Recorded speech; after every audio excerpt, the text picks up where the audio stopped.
Hey! I was originally going to start this with a reference, but then I realized I don't know if you've watched the Skate Infinity dub. It'd sound kind of offensive if you didn't. So anyway, what's up, my second coolest friend? You wanted to learn about astronomy. That's super cool. Thanks to me, you won't have to work as hard to do so. See, being friends with me is fun and educational. That was a reference. I promise it'll be the last one. So let's begin the learning. The fun way. So, I'm going to start us off with the olden times. Back before people had the courtesy to write things down. Let's be honest, dinosaurs? Horrid note takers. So now it's my job to wrap 13.8 billion years of cold hard science into a few digestible paragraphs. I failed at that mission. To make this easier for us, let's create a protagonist for the sake of the example. Let's name them, I don't know, Bentley. Now, back in the day, Bentley was a little particle, swimming around with their little particle friends in an incredibly small, dense space. And everything is kind of chill until someone decides to hit the party button, and then suddenly everything goes everywhere. And Bentley got to see some crazy stuff. So to begin with, everything was mostly tiny subatomic particles like Bentley flying off into space. Very shortly after, they decided they could turn it up to 11 and go even faster. So the universe started inflating, and it was doing it fast. But at this point, not even a trillionth of a second had gone by when Bentley found themselves abruptly in the middle of a turf war between two rival gangs that had sprung up, matter and antimatter. Now these guys do not like each other. If they so much as touch, they'll go poof. So antimatter bit their thumb at matter, and then everybody got into a giant tussle. And short story long, almost all of the antimatter got completely annihilated. So previously we'd had a nice half and half, but now we have far less antimatter than matter. Wonderful. We're not even a second in, and Bentley's already witnessed the genocide. Poor thing. So now that Bentley has been thoroughly traumatized by the gang war that they've just been exposed to, we move on to the 3-minute mark, where all of the elementary particles, like Bentley, form polygamous unions, which we now know by the names of protons, neutrons, and electrons. 500,000 years later, yeah, I know, pretty big jump, Bentley is now part of one of the first hydrogen atoms. Good for them. I'm really glad they made this career choice. And then, after another billion years, they get promoted, and they're now a part of a galaxy. It's at about this time that colors decide to exist, so things start getting pretty. Before we move on with Bentley's story, you need to know more about the Big Bang, specifically how he reached the conclusion that it happened. It's about light, most commonly known as the thing you leave on in the bathroom at night so the hallway monsters don't get you in your sleep. Light is really fast, but it doesn't move instantaneously. It takes time and moves at a constant rate. So despite how fast light is, it still takes approximately 8 or so minutes to get from the sun to the earth. But even so, the sun is pretty close. And light from other parts of the Milky Way can take years to get to us. With other galaxies, it can take millions or billions of years even. What that means is when you look up at space with your telescope, not only are you getting in touch with your inner pirate, you also see everything as it was when the light left it, not as it is right now. So you're looking back in time. Isn't that cool, right? The other component is the Doppler effect. The basic gist of which is that when two things are moving toward each other, the wavelength of anything between them, in this case light, is shortened from the perspective of the object, which in this case translates to blue shifting of light. Meanwhile, when they're moving away from each other, the wavelength is elongated, which means the light is shifted to red. The short of it is that when we look out at space, everything looks a tad bit red, which, as we know, means that everything is moving away from us. But if we play this thing in reverse, we see everything moving toward a central point. That point being where Bentley is. Back to Bentley. This was wonderful. So one thing led to another, and Bentley finds himself in a giant cloud of space gas, which I assume is what you breathe when you eat your space jam. And this cloud is called a nebula. They initially formed due to gravity's habit of pulling together any particles that happen to be close to each other. After these nebulas form, they begin to collapse and flatten, also due to gravity. When the nebula collapses it also starts to spin like a Beyblade, because physics. Thankfully, Bentley dominated that spinning teacup ride at Disney World, so they're not feeling queasy in the slightest. And thus, the nebula continues to spin along its merry way, and eventually, the middle of the disk condenses enough to become a star. Now, stars are cool. Sure, you know that. They're in a constant state of equilibrium between collapsing under their own weight and exploding out into space because all of the fusion they're doing inside of them. So at this point, Bentley is chilling in the star, except they're actually on fire, enjoying the constant Michael Bay movie that is cosmic nuclear fusion. But the problem with fusion is that sometimes it gets too hot damn, and unable to call the police or the firemen. So the star I really hope you understand that. The star continues using this now excessive heat, which results in the star fusion hydrogen and helium into star fusing hydrogen and helium into heavier elements inside its core. The heavy stuff, like iron, only starts forming in the star after it starts running low on hydrogen and is forced to resort to fusing helium instead, which requires more energy and can't sustain the star for as long. Consequently, the star generally burns out and dies shortly thereafter, which has the happy consequences of flinging all those newly created... I'm speaking wrong. Which has the happy consequence of flinging all these newly created heavier elements all over the universe, which is how they ended up everywhere. In case you couldn't tell, I'm doing this in one take, so you have to deal with this. This right here is where we get most of the elements, even the elements that you yourself were made from. That's right, buddy old pal. You are made of dead stars. Isn't that nice? So that's the star. There are other kinds of stars as well, like red giants, blue giants, white dwarfs, and red dwarfs. Bentley just so happens to be a blue giant right now. Blue giants are giant, super bright blue, and they're short-lived. So just as Bentley is getting nice and cozy in there, everything goes to hell because the star goes supernova and explodes out into a bunch of other elements, and what's left of the core turns into a black hole out of spite. Now our favorite particle, Bentley, escapes the explosion, tragically separated from their home. Bentley travels around space, wondering where it all went wrong, when they come across another nebula. Keen to avoid being in another explosion, Bentley sticks to the outside of the nebula in the hope of becoming one of the planets, while the center of the nebula will begin fusing and go on to become a star. When the nebula's disk fully collapses, though, the rim of the stuff along the star will be spinning around, and tiny bits will smack into each other and stick together before smacking into more tiny bits along the nebula's ring. Lots of smacking later, the dust and gas it creates into what are called planetesimals, which of course smack into each other to form larger and larger objects until we get planets. Now, Bentley likes to live on the edge, so instead of being a star, they're enjoying living on a planet in an area we call the habitable zone, where everything doesn't either burn up or freeze up to death. Man, space sure is unforgiving for poor old Bentley. So Bentley, they're enjoying themselves on their new earthly home, when suddenly a giant rock the size of Mars crashes into the Earth in a poor attempt at flirting. This is bad news for our recently formed Earth, as the collision sends the Earth into what we now call the Hadean era, where everything is pretty much made of lava or on fire. While all of this is going on, the stuff from the collision gets blown up in space and forms what we now know to be the moon.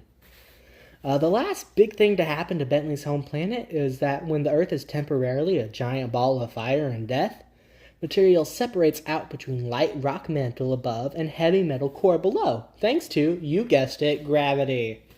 Now this would be the part where I start to talk about early life and evolution, but this isn't about any of those topics.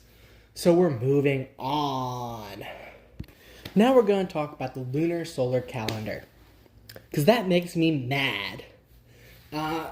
Because it's set up like it's going to be this perfect and satisfying thing, but it's not. See, a lunar year is 360 days, but a solar year is 365 days. This means that if you measure the year by the phases of the moon, which most cultures did, in just a few years, you would be completely off on the seasons. If a culture measured their calendar based off of the sun, which is far harder to do, then eventually the phases of the moon would no longer line up. So you're probably beginning to see my problem, right? Wrong. You're wrong. It's so much worse than that. Because these lengths are not celestial numbers written in the stars to be perfectly balanced as all things should be. There's no reason that the moon would spin exactly 30 times slower than the Earth does. So technically a solar year is 365 days, 5 hours, 48 minutes, and 46 seconds. The lunar year is 354 days, 8 hours, 48 minutes, and 34 seconds. Sorry. This portrayal of modular arithmetic hurts my very soul, and has single-handedly convinced me that if there is a God out there, you're probably an asshole. A bunch of different cultures had different calendars to deal with this problem, and I could probably explain them, but you asked for astronomy, not mythology or calendarology, so no. The entire point of this section is that I hate calendars, and I hate the moon, and I hate the sun, because they don't make sense.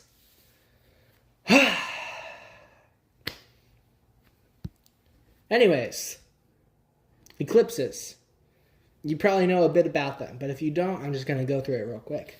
An eclipse happens when the sun, moon, and earth are all in a perfectly straight line with each other. If the earth is between the sun and the moon, it's a lunar eclipse. If the moon is between the sun and the earth, it's a solar eclipse. Now, if the earth, sun, and moon all moved in perfectly aligned cosmic clockwork with each other, we'd expect to see an eclipse every couple of weeks. Because the moon and earth almost align every couple of weeks during the new and full moons. But eclipses don't happen that often, for one simple reason. Despite the universe appearing to be a perfect machine of wheels within wheels, like it should be, on a planetary scale everything is actually pretty wobbly. So while the Earth orbits the sun and the moon orbits the Earth, and they nearly hit that alignment every couple weeks, nearly doth not an eclipse make. The orbital plane of the moon is tilted at 5-degree angle. The orbital plane of the Earth, which is also known as the ecliptic, which means... from the orbital plane of the Earth, which is known as the ecliptic, which means that most of the time the arc of the moon's path is either going to be slightly above or slightly below the sun. From our perspective, I'm reading this wrong. And that means even if the moon is new between the Earth and the sun, it's not going to be perfectly aligned between the Earth and the sun, so we don't see any overlap. It's going to be a few degrees above or below it, because the moon spends half its tilted orbit above the ecliptic and the other half below it. There must be 2 points in that orbit where the moon passes straight through the ecliptic. And that's a win for geometry. Finally, something in astronomy that makes mathematical sense. These intersecting points are called lunar nodes. And eclipses only happen when the lunar nodes intersect with the line, defined by the Earth and the sun. Which means when the moon is in the lunar nodes at the same time that is either full or new, the moon is passing through the lunar nodes at all times of the year. But usually it will be when it's a crescent or gibbous, or otherwise just not in line with the Earth and sun. In order for an eclipse to happen, the moon needs to be in one of 2 perfect intersections of 2 planes and 1 line. But we're working on a planetary scale here where things are big and take a long time. Eclipse seasons happen just shy of every 6 months. More specifically, every 173.31 days. and they last between 31 and 37 days, enough time for one full orbit of the moon plus a little extra. And in that interval, when the lunar nodes are aligned with the Earth and the sun, all we need to make an eclipse is a full moon or a new moon. And since the moon completes an orbit in about 28 days, conveniently, eclipse season lasts just long enough for at least one of each. When the moon is full, it'll catch the shadow of the Earth and experience a lunar eclipse. And 2 weeks before or after that, the moon will pass through the Earth's sunline and cause a solar eclipse. Sounds suspicious, doesn't it? Because if this were true, we'd be seeing a solar eclipse every 6 months. But most people have only ever seen one. See, there's a key difference between how a lunar eclipse works and how a solar eclipse works. When the Earth's shadow covers the moon during a lunar eclipse, it's actually darkening the moon's surface, which means that the effect is visible from anywhere that can see the moon, which is anywhere on the nighttime side of the Earth. The moon is quite big, but it's a lot smaller than the Earth. So even if it's perfectly in line between the Earth and the sun, the shadow of the moon is not going to be big enough to cover the Earth. In fact, it only covers a small fraction, tracing a path of totality along the Earth's surface before finally sliding off into space again. So solar eclipses may be happening every 6 months, but that doesn't mean they're visible for more than a fraction of the Earth's surface, and usually not for very long. There are a lot of subtly different ways the Earth and Moon and Sun can be arranged relative to each other while still having enough of an alignment to produce eclipses. Which means that you're seeing a slightly different eclipse each time you see one, and it takes a long time before they cycle back. How long, you ask? Well, I'm sure am glad you did, because I know the answer. It's one Saros. And how long is a Saros? It's exactly 223 lunar months, or 6,585.321 days. So just over 18 years. After one Saros interval, the Earth and Moon and Sun will be back in almost exactly the same position they were before, and will produce an eclipse that looks very similar to the one that happened one Saros ago. So essentially, eclipses are weird, but also wonderful. So now, we're in the quick part. We're in the home stretch. Let's name some stars and some planets. This section is me telling you about a couple of cool stars and planets. So starting with stars, we have SAO 206462. This star, so usually when astronomers see a spiral arm structure, they're looking at a galaxy. But that isn't true for this star. It's located 460 light years from Earth. It was discovered during an exoplanet search using the Subaru telescope in Hawaii.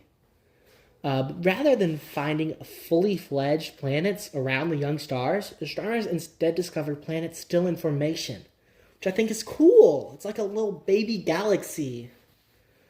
The next star, I don't have its numbers here, but it's nicknamed Lucy. And it's named after that one Beatles song, and it kind of looks like a dense white dwarf.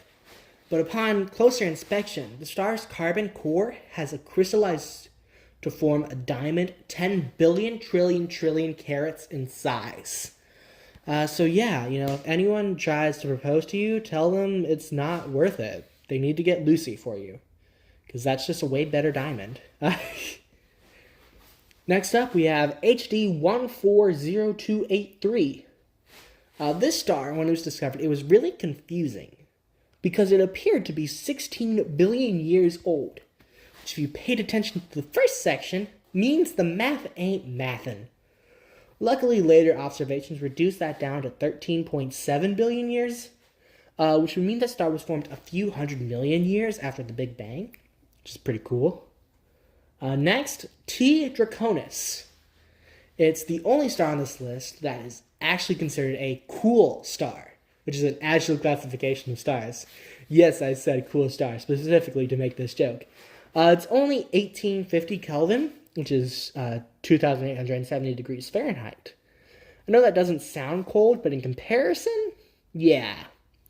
It isn't the coldest star, though. That would be WISE 0855-0714, which is only 285 Kelvin, 53.33 degrees Fahrenheit. Yeah, we could probably live on that star. That seems fun to me. We could live on a star. Now we're on to planets. Starting with HD 189773b. This nightmare world is only 64 light years away and is the perfect vacation destination for your least favorite family member and or least favorite person in general. Because on this planet, the wind is 8,700 kilometers an hour, and the glass rain... Let me repeat that for you in case you think I pronounced that wrong. Glass rain, as in shards of glass, raining from the sky. Moving on, KELT-9B-. On this wonderful beach vacation planet, the temperature reaches highs of 4,300 degrees Celsius. That's 7,772 Fahrenheit for all my Americans out there. And a year on this planet only lasts a day and a half. Break out those swimsuits, you know? Go to KELT-9B. Next up, WASP-107b. It's one of the least dense exoplanets ever discovered, to the extent that its interior has been likened to a toasted-up marshmallow. That's all I have on it. It's just funny. It's the marshmallow planet. Last for planets, Kepler 452b. It's known as Earth 2.0, and it was announced in July of 2015 and made headlines. It's so like Earth, and its host star is so like our sun. So, theoretically, we could, live there. Just like we could live on WISE 0855-0714. Except we couldn't actually live on the star because it's still a star and going through nuclear fusion all the time. But, you know. Next is the fun facts section. You only have 5 fun facts here. So, deciding whether or not I should read them. Yeah, I guess I will. Okay, right. So number 1. 5 billion-ish years from now, Andromeda and the Milky Way will collide. But there is so much vastness between objects in each galaxy that most likely nothing will hit anything. We'll just get a pretty sky full of stars if we're still alive by then. Fact 2. A teaspoon-sized piece of a neutron star is so dense it weighs as much as Mount Everest. Pretty impressive. Number 3. I feel like I'm doing one of those terrible countdowns. Uranus has moons that do not follow the typical naming convention. The normal convention is to name the planets after Roman gods, and the moons after characters in the Greek version god stories. Example, Mars, who's Ares, obviously, and Ares has 2 children, Phobos and Deimos, who are the 2 moons of Mars. 4. In connection to that previous fact, the reason behind that is because Herschel, who's the guy who discovered Uranus, wanted to name it after George. He wanted to name it George, after King George III.